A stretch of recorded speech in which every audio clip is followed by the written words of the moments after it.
So welcome everybody. I'm Lisa Herrick. I'm the original founder of 31st Street. It's been a long time now, the fundraisers. And tonight we are here for Georgia. If you are a co-host, we want to give you a special thanks. And Jim is going to put a slide up showing your name, just because we want to honor you. It's really wonderful for you to co-host and invite people, make those calls, send out those emails. We really, really appreciate it. And that is why we have 160 people here, because all of you really put in the time and the effort, and we appreciate it so much. So these are all our wonderful co-hosts. Thank you again. Tonight, we are going to hear from Jim Shelton. He is sort of the 31st Street guru and political analyst. And we're also going to hear from Nikema Williams, who is a congresswoman from Georgia and also the leader of the Democratic Party here. And there will be some time for question and answer a little bit later. You can certainly put questions in the chat as we go along. And our membership chair, Aaron, will be monitoring the chat to let some, we'll get to as many questions as we can. But before I jump in and hand it over to Jim, I just wanted to say a few words, which is something that I generally do at the beginning of these events.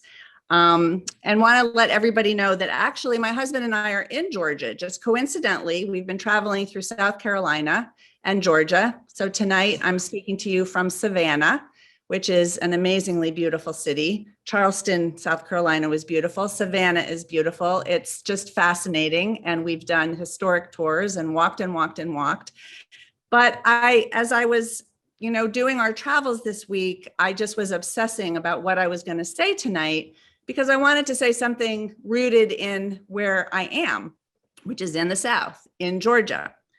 And as I was obsessing about how to connect the history here to the fact that we are on Zoom trying to raise $180,000 tonight to help elect Stacey Abrams to the governorship and to re-elect Raphael Warnock to the US Senate and to push Georgia's legislature ever bluer, I had a few things come to mind that I wanted to just tie together.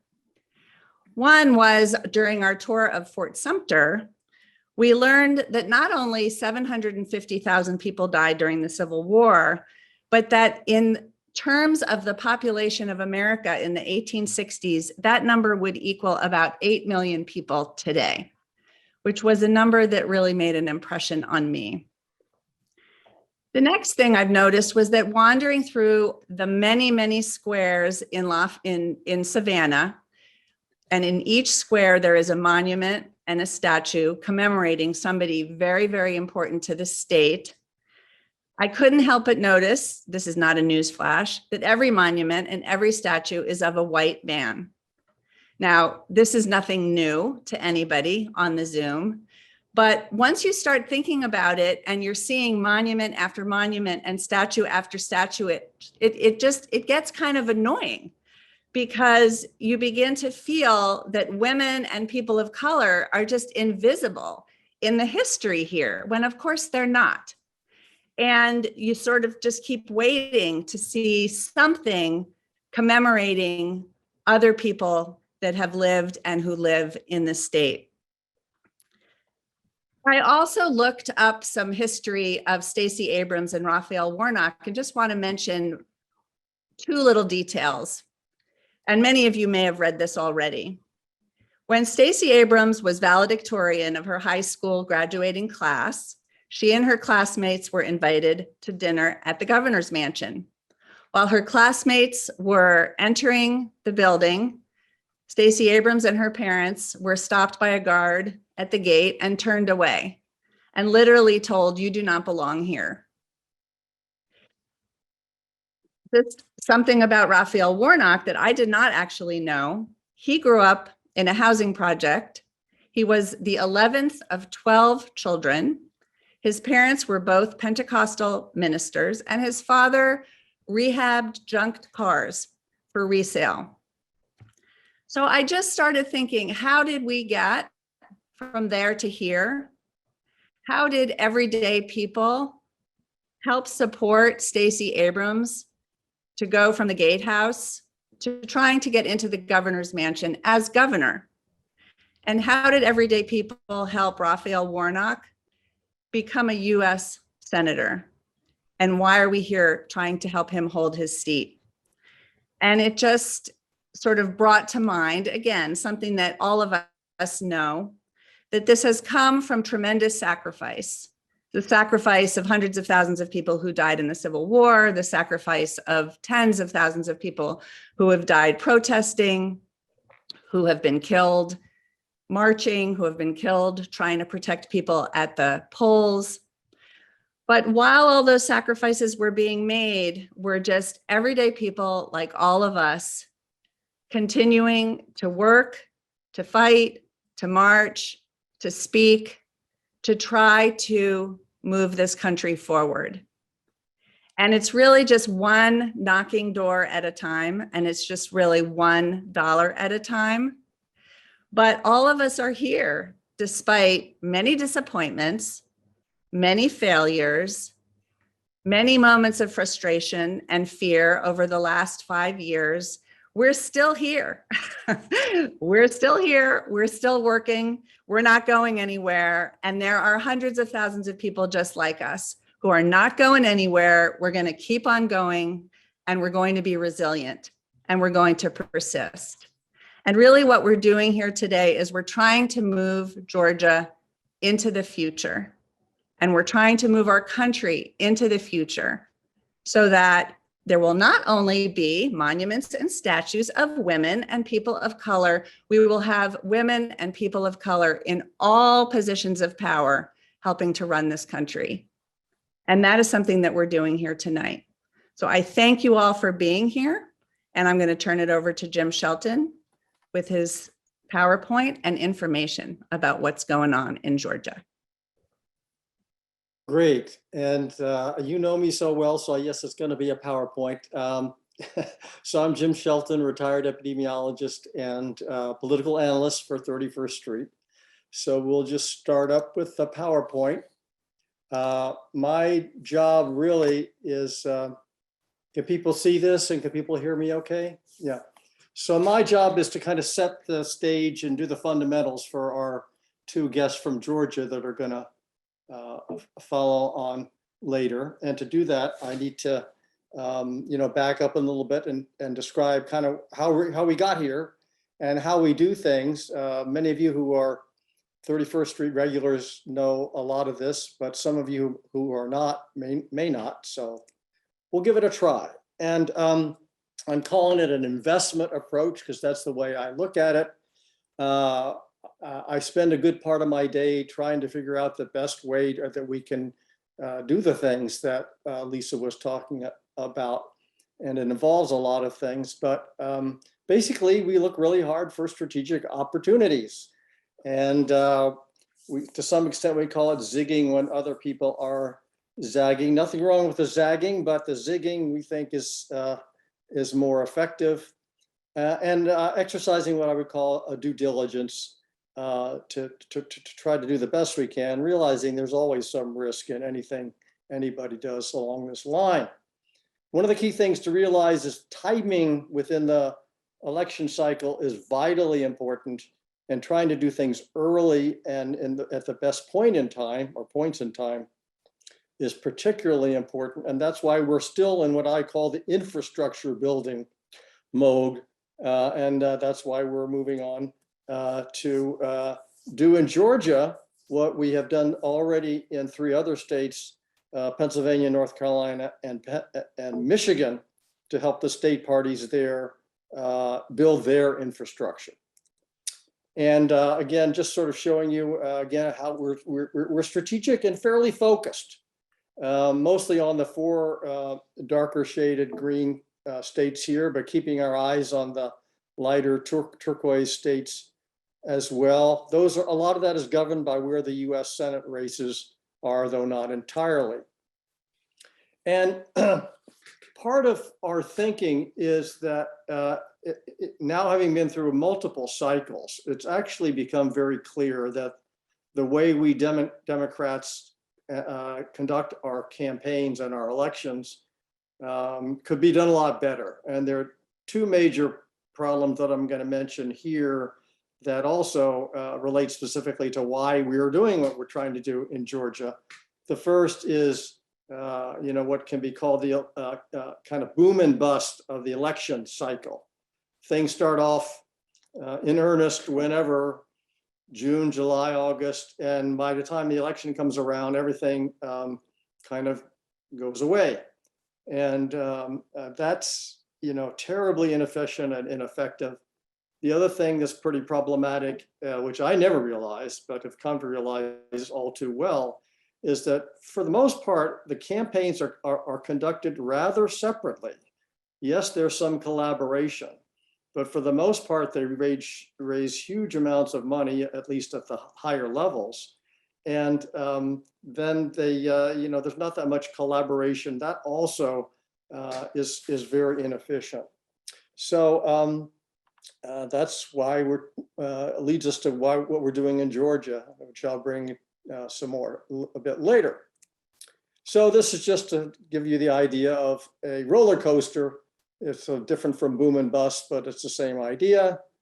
And then here are some silos. They're not that far from each other, but they're very separate. All right, so this is just a list of the kind of activities that we see ourselves doing in this cycle. And again, timing is important. You can see I've got state party infrastructure in red because that's really the mode that we're in. But we'll be doing all these things, and to some extent, we're doing a little bit already. Another big important thing will be grassroots groups infrastructure. I'm sure many people realize that in Georgia, the grassroots group infrastructure that Stacey Abrams and many other people and many other organizations built in Georgia was very and is still very potent. But we need that kind of work actually more still in Georgia and other places as well. But I'll just, in the sake of time, just skip the rest of these. But also to just make the point that, it's great that these top tier candidates raise tens and hundreds of millions of dollars. But it actually, at the margins, in our view, is not really the problem. And sometimes those large amount of monies go to races that really are not even winnable. But in this case, of course, in Georgia, we think that our top tier races are.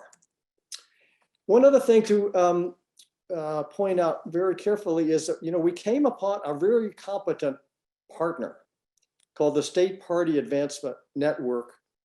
And Martha Lanning, who's the founder of it, was at one time the party chair in Wisconsin and helped launch Wisconsin in its very successful Democratic Party state that it's in today.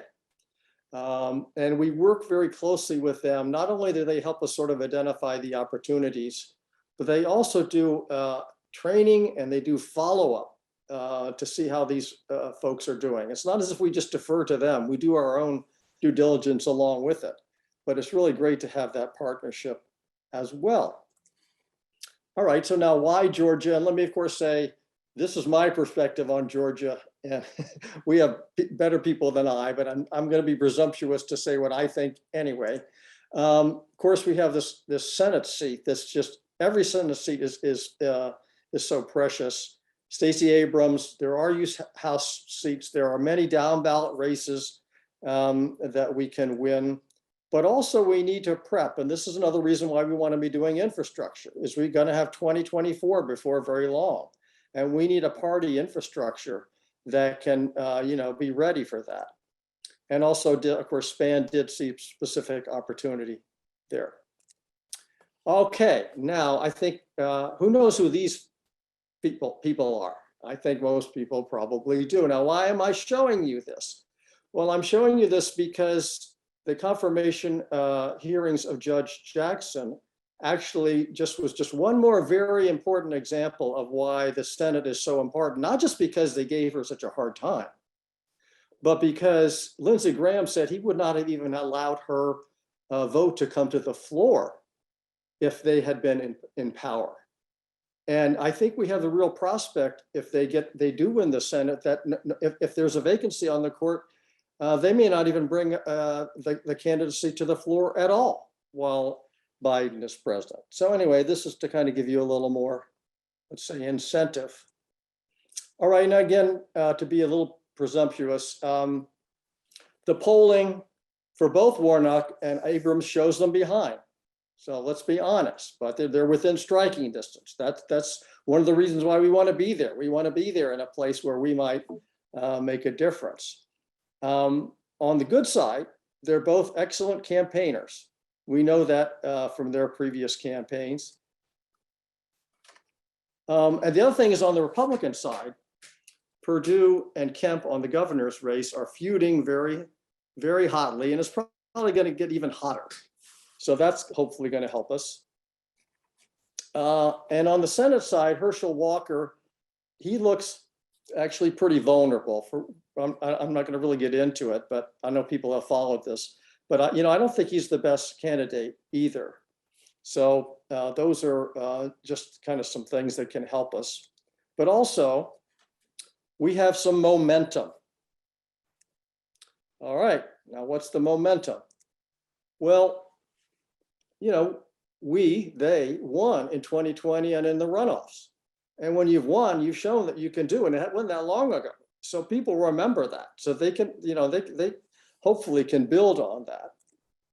In the November elections that they just had, local elections, the Democrats flipped 41 local races, mainly mayor's races and that sort of thing in municipalities in Georgia. The Republicans, I think, flipped 3.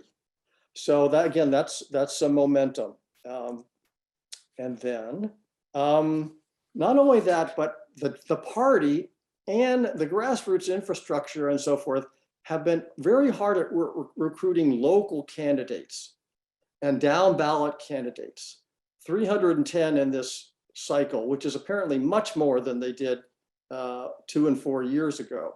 So that's really good. It shows that that they can do some good things, but we know that when you've got really strong candidates, or really actually any candidates, but hopefully good candidates running in local down ballot races, that helps the whole ticket. That, with what we call our power up phenomenon, sometimes reverse coattails is another way of looking at it. That's going to help us as well. And then the demographic shift and robust organizing that's been going on, that will continue. Now, again, to be honest, they've got voter suppression that they're doing, so our work's cut out for us. But I do think we have a lot going for us as well. And voter suppression works both ways too, of course. Okay. This is just to remind us that infrastructure is important, maybe better if it was mass transit, but this is what it is. Okay, so now, what are we trying to support in this infrastructure? And I've got this slide here of organizing and what organizers do. And it's kind of really important for campaigns. It's the ground game that campaigns do, the voter outreach and so forth.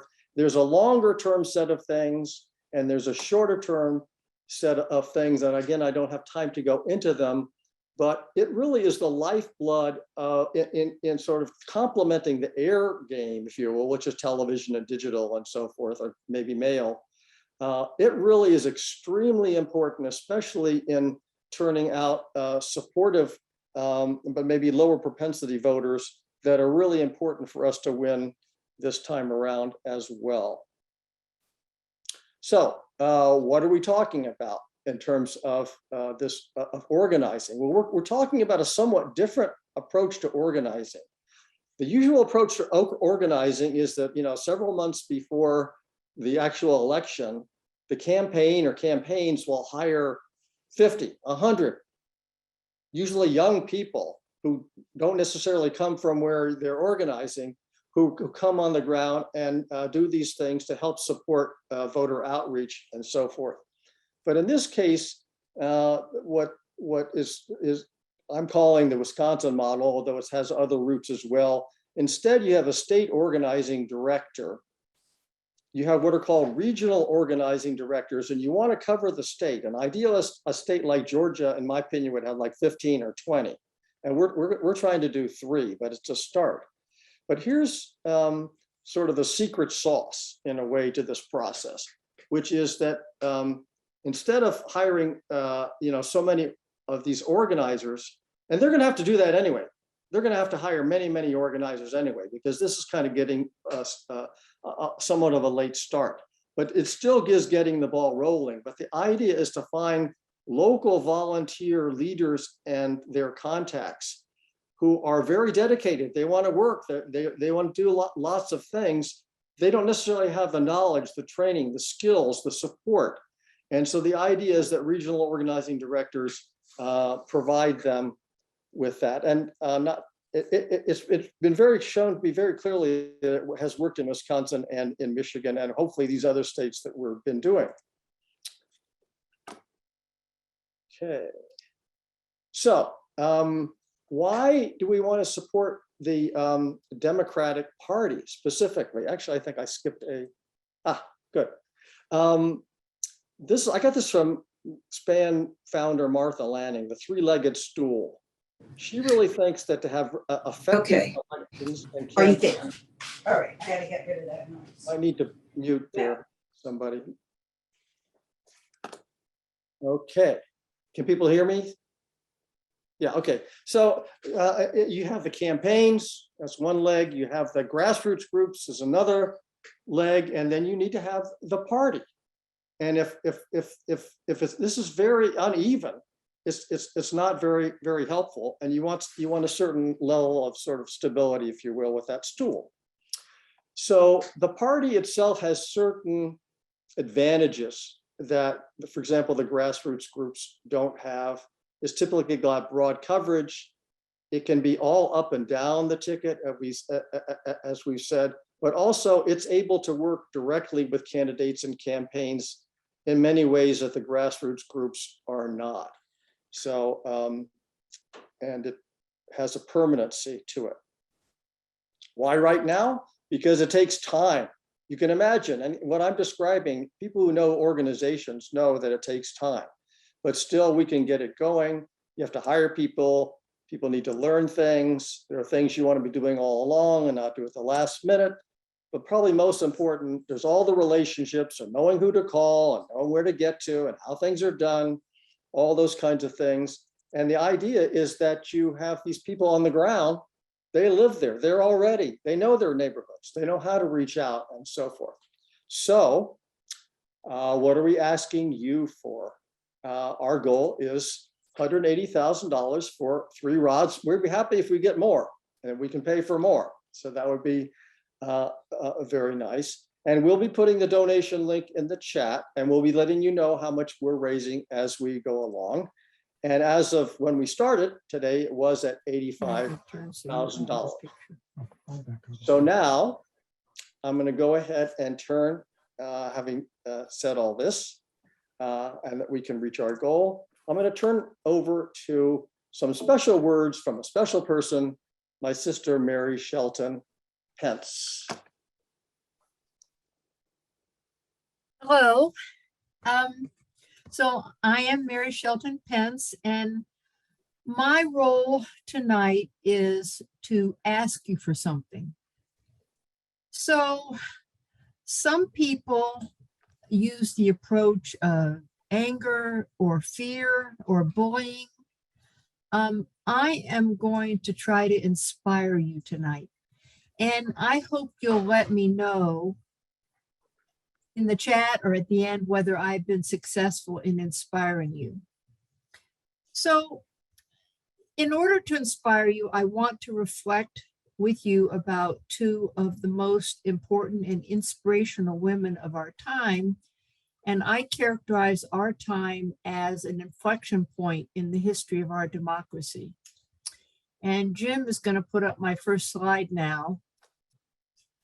So the first of these 2 women is on all of our minds. Judge Ketanji Brown Jackson, just confirmed by the Senate to be the first African-American woman on our Supreme Court. And I want to lift up her own words stated on the White House lawn on Friday. She said that her grandparents on both sides had only a grade school education, and that both of her parents went to racially segregated schools growing up and were the first in their families to have the chance to go to college. And she acknowledged herself and her accomplishments as evidence that in America, anything is possible. The second inspirational woman, Madeleine K. Albright, died just recently at age 84. Her parents were Czech refugees fleeing from the Nazis. The daughter of immigrants, she became the first woman to serve as Secretary of State in our country. So Madeleine Albright wrote in an editorial not very long before her death, she said, "I have always preferred doers to idlers, whiners, and excuse makers." She also talked about resilience of spirit, gutsiness, and resourcefulness. And she said, "To those who despair, I have a measure of sympathy, but little patience. There is no shortage of worthwhile work to be done and no surplus of seasons in which to achieve our goals." So with these two remarkable women fixed firmly in your mind, I want to ask the following question of each of you right here on this call right now. Will you seize this moment and take action to make a difference in this season, right now, in the early days of the 2022 election cycle? So for my husband and myself, this action has been contributing $8,000 to the Georgia Democratic Party to fund these 3 regional organizing directors. Those organizing directors have to do the hard work. All we have to do is contribute some of our money. And each of you are going to contribute at your own level, at the level that you feel you can. I ask only that you give at a level that honors your belief in and commitment to the challenge of our time, our season, which is no less than saving our democracy. Please join me in honoring your belief and your commitment with the most significant contribution that you feel you're able to make. Thank you so much.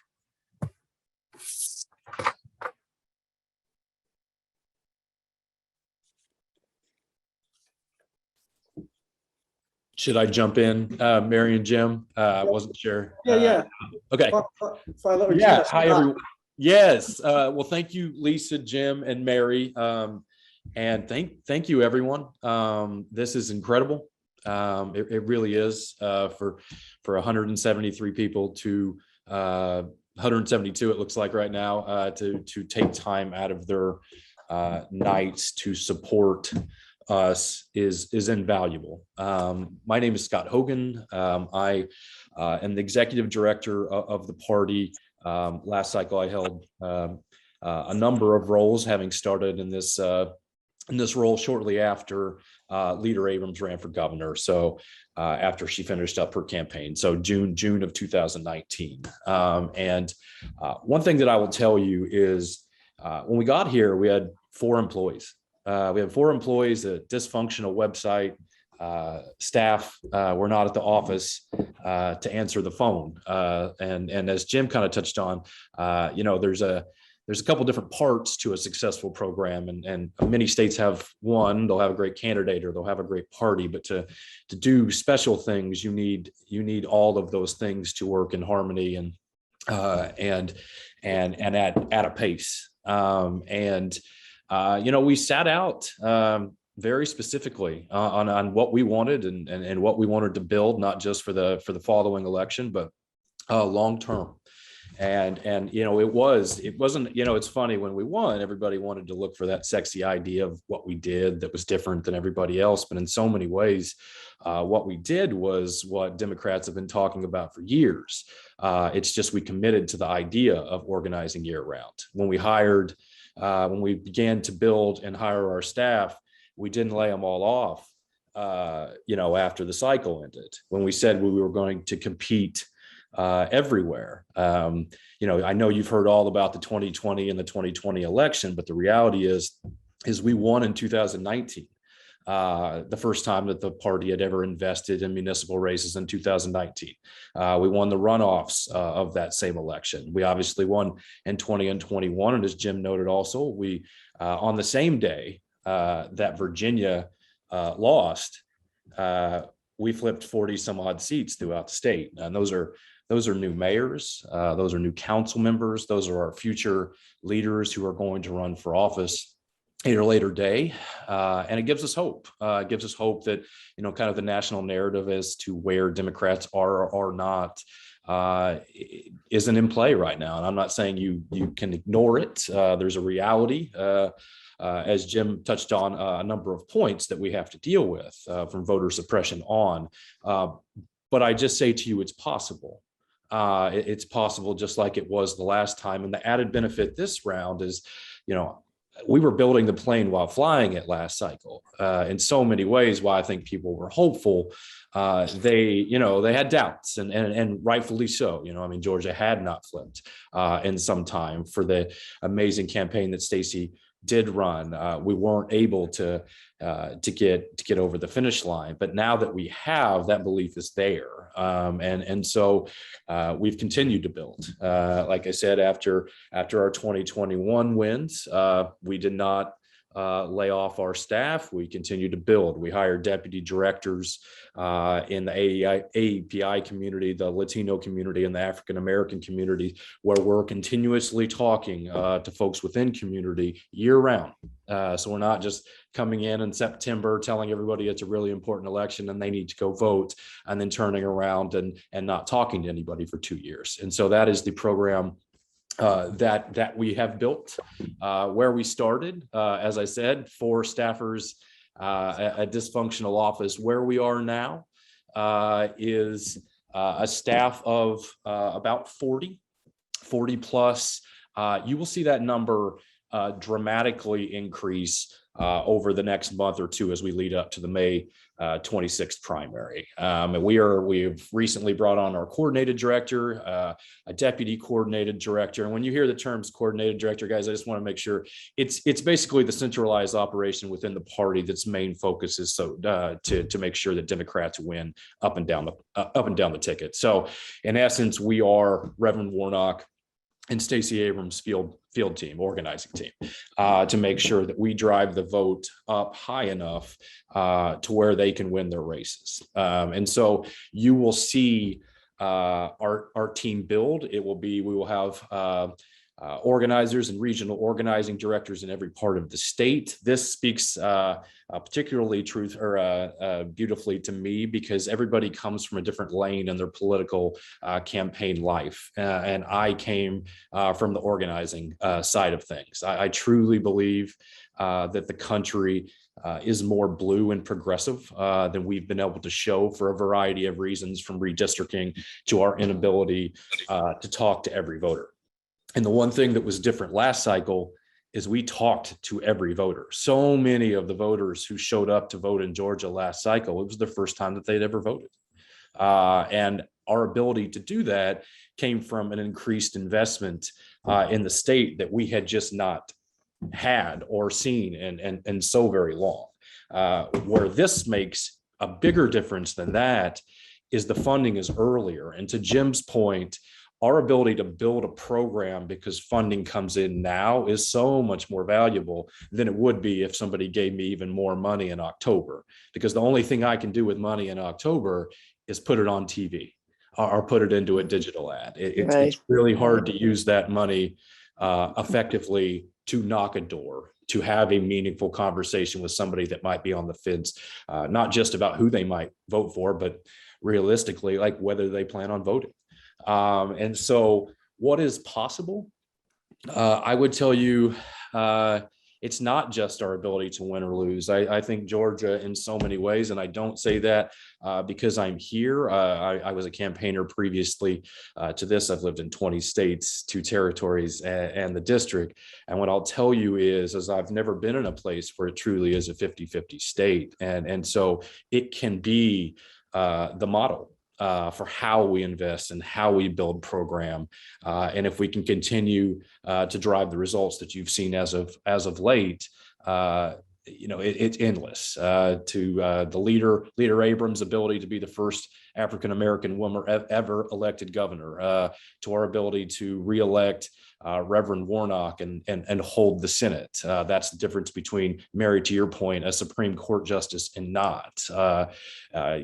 People getting COVID protocols and not. And so I heard a point, and I apologize, I can't remember who said it, but there was a point at the beginning, at least I believe it was you, that kind of spoke to everyday people winning in these states. And what I can tell you in Georgia is we won a state by 11,500 votes. The general election is what we kind of hold to, because while the runoff was incredibly special, the general election is most likely going to mirror kind of what we experience moving forward. And when I can tell you, when you win a state by 11,500 votes, that is everybody. That is every single person that's knocked a door. That is every single person that's ever made a phone call over the last couple of years that got us to that point. And if you pull one thing out of that equation, we probably don't win. And if you ever needed motivation about the results of what can happen when we all work together and really kind of believe, Georgia's, it's what I would point to, just because it wasn't just that we were able to do it together, but you can draw a direct line from that effort to so many of the bad things that at least temporarily have stopped, and so many of the good things and the hope that we have as we kind of go into this next election cycle. So with that said, I really just want to again tell you thank you. Without your support, we could not do any of this. And I will be around for the entirety of the program. So at the end, I want to make sure that I answer any and all questions you may have with respect to, what we do and why. But with that said, Congresswoman, are you on?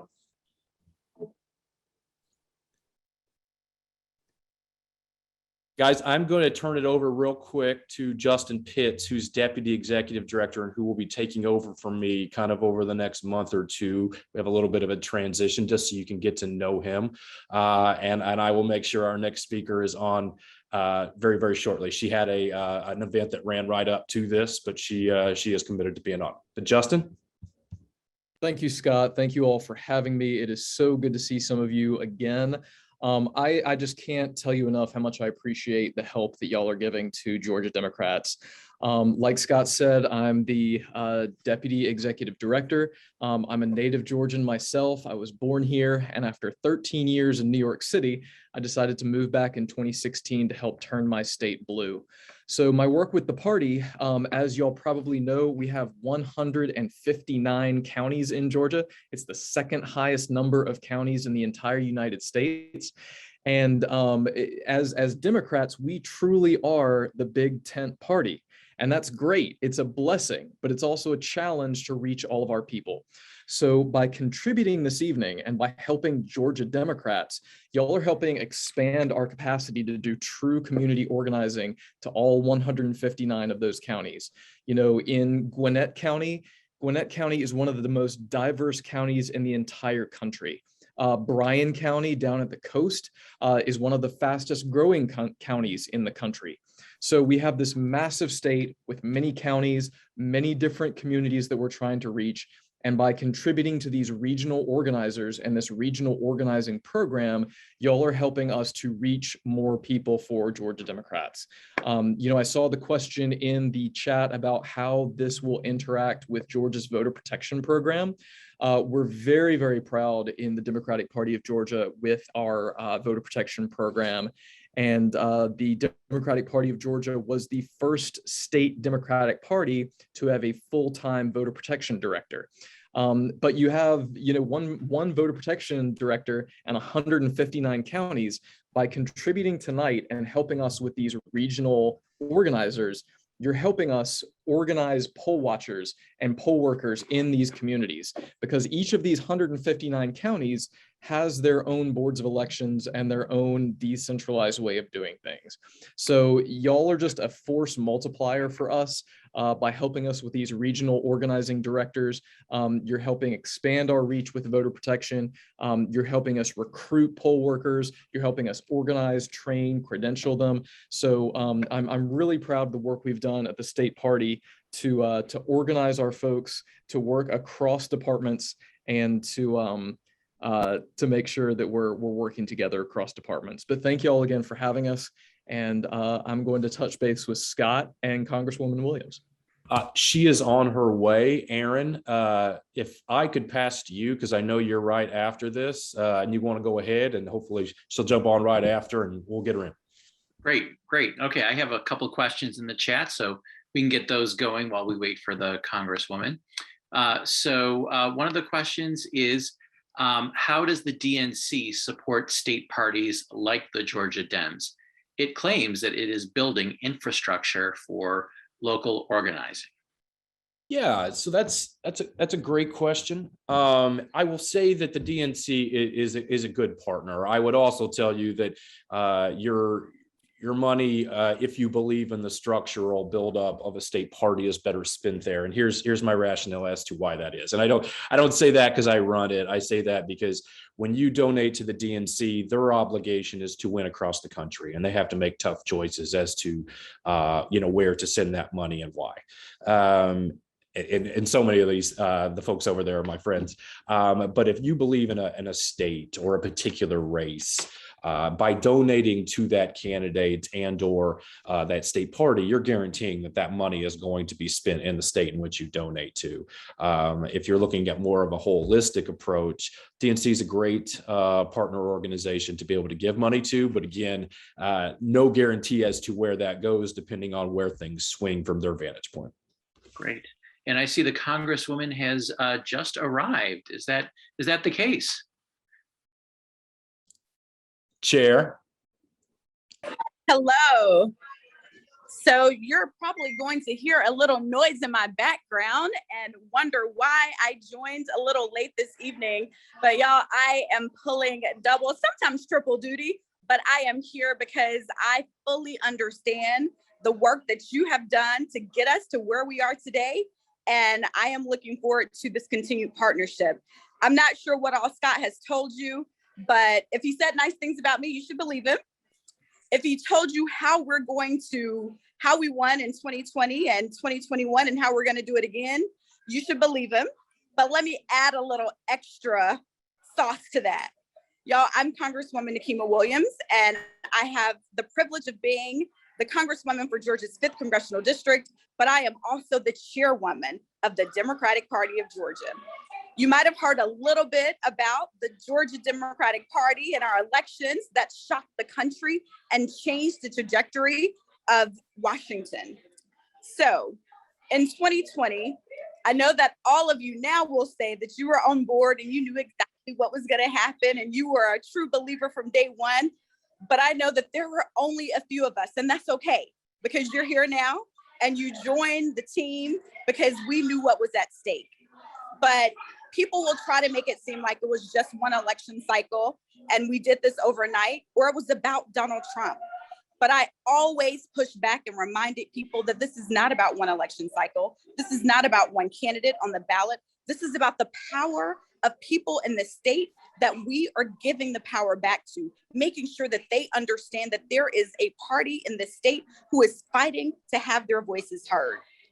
So we have been year-round organizing at the DPG. I was elected as the chairwoman of the DPG in January of 2019. And y'all, we decided that we were going to have year-round organizing. There wouldn't be any off-year elections just because it was an odd year. We're going to organize year-round because we understood that was going to make all the difference. And that's why it is important to have people like you who are willing to give, to make sure that organizations who are a part of our larger democratic ecosystem and our state parties have the resources to make sure that we're able to organize year round, because it's not cheap. And we want to make sure that we are not leaving any vote on the table, and people whose voices have been unheard and unseen in the political process for far too long have a voice and a say in our democracy. So we were asking for people to invest in what we knew was possible for November of 2020. And people were like, well, you might be 1 or 2 cycles off, but probably not this year. And then they started to see what we were seeing on the ground, and they started to believe, and people got engaged for the presidential election, but they really thought that it was just about Donald Trump being on the ballot. But it truly was about us making sure that we were organizing for the people and making sure that people understood why they should be supporting Democrats in the state. So then we fast forwarded and we gave Joe Biden our 16 electoral college votes, and people continue to tell us that there is no way possible that Democrats were going to turn back out to vote in a runoff. And if we didn't have the resources, that might have been true. But we made sure that we had the resources to reach voters, to register new voters, to go door to door, to turn people out, to do all of, like, we had to get creative because we knew that this was going to be a turnout election. So during the runoff elections, we turned out new voters, we turned out young voters, and nationally, when you look at the youth voter turnout, it was around 15%. But in Georgia, it was 21% because we invested in non-conventional organizing. We had fun and brought joy to the organizing work that we were doing while doing all of the tried and true things that we know wins elections. So that is, I'm seeing some questions in the chat box around how we are planning to spend money. Y'all, it is all about organizing. We have 2 rock star candidates that are running, one for re-election, and we have Stacey Abrams as our Democratic nominee for governor. But we understand that we still have to organize. We still have to turn people out. We still have to remind people how Democrats have delivered for them. And that's exactly what we are doing every day. We are reminding people how Democrats have delivered and will deliver by having the majority, by winning our state. And that's what Scott and I have committed to doing. And I'm an organizer at heart, y'all. So I'm going to say organize, organize, organize until you're sick of hearing it and you're ready to come down to help us organize on the ground yourselves. And Scott, I don't know what else you need me to cover, but I wanted to join y'all tonight just to make sure that I, number 1, thank you for your partnership. And number 2, reminded you of what we did, where we came from, and what we still have left to do. No, that was wonderful, Chair, Congresswoman, friend. We've been through a lot. You covered it all. I didn't get a chance to introduce you, but I would have said wonderful things for what it was worth. Nikema is very modest. She is the Congresswoman of John Lewis's former seat, a statewide chair of an organization, a mother. We can go on and on and on, and what we've been able to do over the last couple of years is nothing short of remarkable. But what I would also tell you is possible everywhere. And so, Chair, we were getting ready to go into question and answer, so I was going to pass it back over to Aaron. I don't know. I think you may have a conflict post this, but thank you so much for jumping on, Aaron. Yes. Thank you so much, Congresswoman Chair. That was just wonderful, inspirational, and I can see donations just rolling in, which is great. We have a couple of questions, so I will just lob those out there, and whoever feels best qualified to take them can roll with them. So a question that seems to be coming up is, what is the DNC doing to augment what 31st Street is doing? Are similar fundraising and organizing efforts being undertaken in other states in addition to Georgia? And I will just say that, we at 31st Street have been supporting similar efforts in various states in Pennsylvania, Michigan. But I think this question keeps coming up. What is the DNC doing? Or why do we have to step in and fill their role. So that's one question. And then there was also a question about what are the worst aspects of voter suppression laws in Georgia for Democrats. I will take the DNC portion. The DNC, I kind of touched on this a second ago. I think the big thing to understand with the DNC is that we don't control those funds. We certainly have a great partnership with the DNC.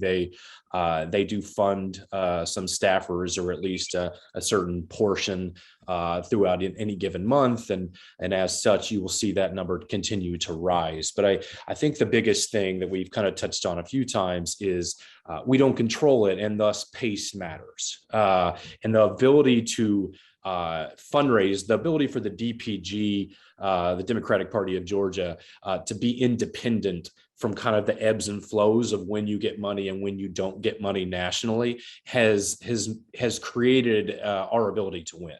Because we built the program we wanted to build when we wanted to build it, as opposed to, kind of being at the whim of somebody else's decision. We created a structure in state that was ours. And then when that money comes from a national organization, that's extra and that's great. And we're very thankful for that money. But we did not wait around for them to make a decision for us. We went out and built our own program to do the things we wanted to do. Great. And then voter suppression. And then also there was a question about gerrymandering. How might this help with those problems? So voter suppression, I will note one thing. There's a recent bill, which I'm sure is what we're referring to, SB 202, that most recently passed in Georgia, that's made it harder, specifically within communities of color, to vote. But I will note, voter suppression is not new in Georgia. You heard Justin touch on, we had the first voter protection director in the country. And on one hand, that's great. On the other hand, it existed earlier than everybody else because we were dealing with some really bad things and we had to create it.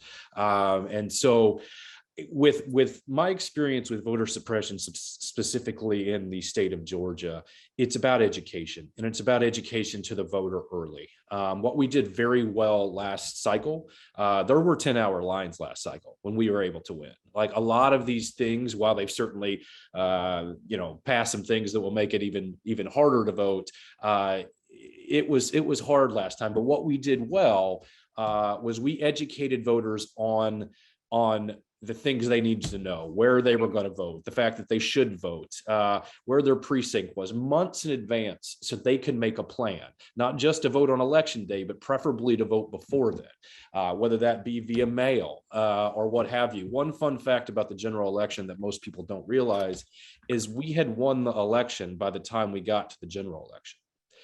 We had enough of a margin before we actually got to election day that we had already won. And the only reason we were able to do that is because of early investment to educate our voters on how and when to vote. And so, the only way to truly stop voter suppression is to win the governorship. And every single time they try to pass something bad, we veto it, which leads us back to Leader Abrams. But in the interim, it's an education piece, which requires early staffing up and having those conversations over and over and over so people know what they're getting into. And more times than not, if you give people the tools to vote, they will vote. That's great. Well, we are actually, one quick question, and then I think we'll wrap up because we like to pride ourselves on being on time. So there's a question about Biden's accomplishments. Are any of them, or which ones are most significant for Democrats in Georgia? Are any of them particularly helpful? The nice part about being the state that flipped 2 Senate seats to be able to pass some of this stuff is we get to celebrate every single time something good happens. But look, I think that there's a number of things that you can pass or you can talk about with respect to the president. The reality is people actually are getting to go back to their lives because of past legislation getting COVID under control. I think we can push this a lot harder, but right now, unemployment rates like 3.4%, 3.2%. I mean, forgive me, I don't have the exact number in front of me, but that is historic. That is a historic low unemployment rate coming off what was not. And so I think that the president has did a phenomenal job. I think it's our job to sell his accomplishments. And I think you can do that in the state of Georgia. Personally, I think you can do that anywhere. We just have to commit to it a little bit harder than I think we probably have up to this point. Great. Well, I want to thank you for stopping by. And I also want to thank our co-hosts, our attendees, Jim, Lisa, Mary, who have worked so tirelessly to put this together. I think this has just been another fabulous presentation, and it just makes me so happy to be a part of 31st Street. And whenever I'm down and worried about the state of our country, I just know that like 31st Street will give me some homework, something to do, and clearly that has happened tonight. So the information is in the chat. Also, it's in the various emails. Please, give as much as you are able to this worthy effort. And thank you again, everybody, for showing up. It's just so amazing. We had like 170 people plus, just amazing.